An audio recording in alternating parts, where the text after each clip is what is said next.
आने के बाद कहेंगे हम कांग्रेस के मैनिफेस्टो को पूरा कर रहे थे भाई। अब वो कहते हैं ना कि कांग्रेस ने कहा था 3 अध्यादेशों के लिए, 3 कानूनों के लिए, उनकी हमने बात पूरी कर दी। अरे पहले अपनी तो पूरी करो जिसलिए तुम्हें लोग लेके आए थे भाई। बहुत दुख हुआ। वहीं पर लेख लिखे, जगाने का काम किया। अखिल भारतीय किसान संघर्ष समन्वय समिति ने, आपको मालूम है, जुलाई में ही हम लोगों ने बहुत 10,000 जगह, देश के अंदर 10,000 जगह उठाने का, लोगों को समझाने का काम किया। 9 अगस्त को क्रांति दिवस के दिन हम लोगों ने नारा दिया, कॉर्पोरेट खेती छोड़ो। और एक एक करके आपको याद है, जब 14 सितंबर में पार्लियामेंट चालू हुआ तो अखिल भारतीय किसान संघर्ष समन्वय समिति के तले हम केवल अकेले लोग थे जिन्होंने पार्लियामेंट के बाहर धरना दिया। बाकी धरना देने की इजाजत नहीं दी किसी को। फिर 24 सितंबर में करते करते करते अब ये पहुंचा 27 अक्टूबर को रकाबगंज गुरुद्वारा में हमने सबको बुलाया, पंजाब के लोगों को बुलाया, हरियाणा बुलाया, सबको बुलाया और सबको ये रास्ता दिखाया कि 26-27 को दिल्ली में आना है। और उसके तत्काल बाद कोविड ऐसा मारा, कोविड ने मुझको, कि हम घर पड़ गए, घर बैठ गए। और फिर आपके सामने है कि आप लोग आए, आपने हिम्मत करी। मैं बार बार कहता हूं, उत्तर प्रदेश के, उत्तराखंड के जो लोग हैं, जो आप यहां बैठे हो, एक आदमी की गिनती 100 के बराबर इसलिए है क्योंकि आपकी सरकार आपको घरों में रोक रही है, आपकी पुलिस आपको घरों में रोक रही है और पंजाब की पुलिस, पंजाब की सरकार उनके लिए रास्ता दिखा रही है। तो आप एक एक आदमी जो आ रहा है 100 के बराबर है कम से कम।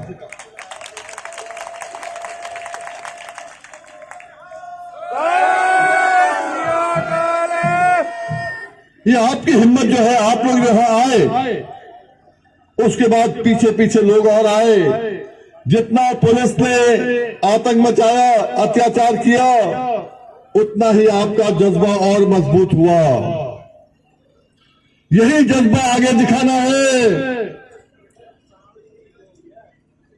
ये लड़ाई कानून की लड़ाई है, अध्यादेशों की लड़ाई है, जो बिल पारित हुआ उसकी लड़ाई है। पर कहीं इस लड़ाई से सीख लेके भी जाना है कि 2021 में किसान इतना मजबूत हो जाएगा कि 2022 में सरकार को उखाड़ के फेंक देगा।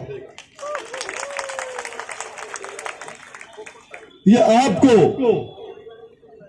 यहां पर जब बैठते हो, आपस में जब बात करते हो, एक दूसरे के साथ कड़ी बन के चलना है, मजबूत होके चलना है, किसान बरादरी को खड़ा करना है, जात बरादरी से दूर हटके चलना है। आज आप बात करते हो, चौधरी चरण सिंह की बात करते हैं। अगर पूरब में जाओ तो कहते हैं चौधरी चरण सिंह यादव थे। हमारे रोहिलखंड के जो ज्यादा लोग भाई यहां बैठे हैं वो कहते हैं चौधरी चरण सिंह कुर्मी थे। हर बरादरी ने उनको अपना लिया था। वो केवल जाट बरादरी के नहीं रहे थे, वो किसान बरादरी के नेता थे और किसान बरादरी के ही नेता हैं। वैसे ही हम चाहते हैं कि आप लोग सब मुट्ठी बंद हो जाओ किसान बरादरी के लिए। केवल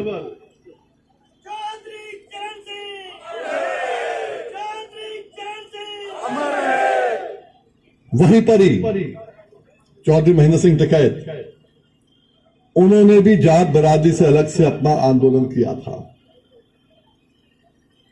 वही मैं चाहता हूं, ये जो आंदोलन आपका है, ये किसी एक विशेष जात बरादरी का नहीं है, ये देश के किसानों का आंदोलन है। और कहीं कहीं ये सरकार जो गलती करती है वो कहती है ये पंजाब का आंदोलन है, ये हरियाणा का आंदोलन है। पंजाब हरियाणा तो बाद में आए थे। उत्तर प्रदेश में जब 25 सितंबर को बंद हुआ था, बहुत मजबूती से बंद हुआ था। पर ये पंजाब हरियाणा उत्तर प्रदेश तमिलनाडु महाराष्ट्र की बात नहीं है, ये बिल तो पूरे हिंदुस्तान के है ना। तो फिर अगर हिंदुस्तान के बिल ला रहे हो तो बिलों की बात करो हिंदुस्तान के परिप्रेक्ष्य के अंदर। फिर पंजाब और हरियाणा को लेके आते हो, इसलिए लेके आते हो बंटवारा करने के लिए, बांटने के लिए। ये आपको समझना होगा, आपको देखना होगा। आज की तारीख के अंदर नया साल है, जैसे मैंने कहा ये नया साल हमारा है, ये नया साल किसानों का है। हमें अपना रास्ता खुद चुनना होगा, देखना होगा। कल रात को हम लोग यहां थे जब शहादत दे रहे थे, जिन किसानों ने अपनी जान निछावर कर दी आंदोलन के लिए। आज भी एक भाई बागपत से पवार साहब शहीद हो गए यहां पर। यह शहादत बेकार नहीं जानी चाहिए। यह शहादत हमें मजबूत करने के लिए एक जरिया बनना चाहिए।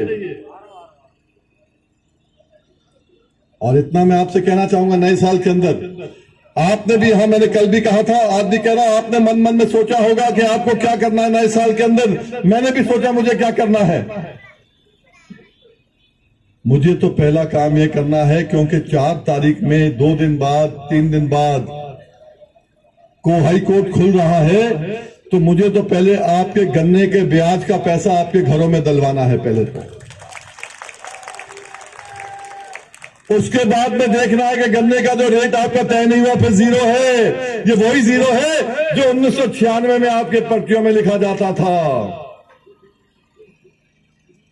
पर उसमें क्या था, उसमें तो 1/3 रेट करने की बात हो गई थी, 72 का 48 रुपए की बात हो गई थी। बाद में 60 रुपए माने और फिर 70 दिया तो कोर्ट ने कहा, 2 रुपए बाद में दिलवाए मैंने।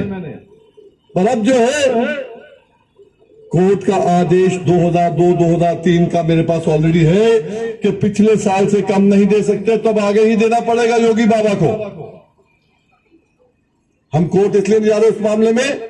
जा सकते हैं कि हमें रेट थोड़ा बहुत दो, तो कोर्ट कहेगा पुराना रेट फिर से लागू करो। 3 साल से तो वही रेट है, फिर चौथे साल में वो रेट नहीं चाहिए आज, क्योंकि गन्ना भी कम है आपका। अभी 10, 15, 20 दिन में देखो कोल्हू आपका गन्ना 350 रुपए में लेगा कम से कम। ये भीख मांगते रहेंगे मिल मालिक गन्ने के लिए। और योगी बाबा को पहले भी कहा मैंने, फिर कह रहा हूं आपको, हमें गन्ने का रेट 450 रुपया चाहिए। अगर नहीं दोगे योगी बाबा, तुम जाओ, किसान आएगा अपना 450 का रेट तय करेगा।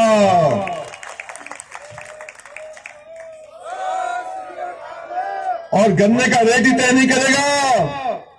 जब मैं 25 साल पहले विधायक था तो 4 घंटे में जो हजारों लोग आए हैं ना वहां से बताएंगे, 4 घंटे में पेमेंट कराता था। 4 घंटे के अंदर वही पेमेंट फिर उसी दिन पेमेंट होगी फिर आपकी,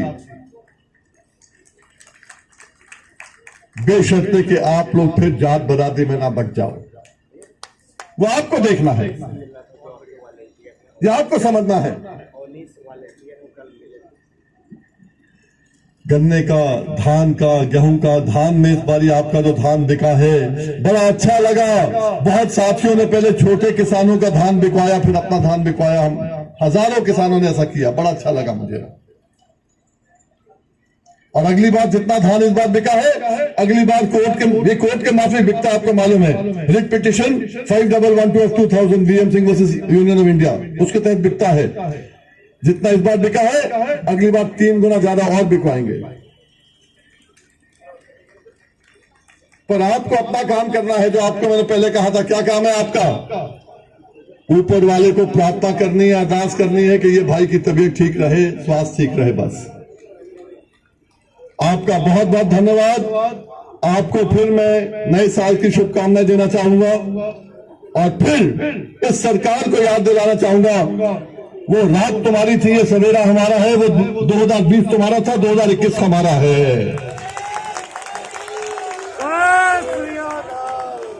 आपका बहुत बहुत शुक्रिया। और 2021 में चाहूंगा हर परिवार में, हर घर में जो यहां पहुंच पाया है या नहीं पहुंच पाया है, जिसका दिल यहां पर है, बेशक बीमारी के कारण अपने घर में बैठा हो, उन सबको बहुत बहुत धन्यवाद दूंगा। और आपकी प्रार्थना, आपके जो भी आपके मन में है, वो ऊपर तक पहुंचेगा और मोदी जी को सद्बुद्धि मिलेगी आपकी बात मानने के लिए। बहुत बहुत शुक्रिया।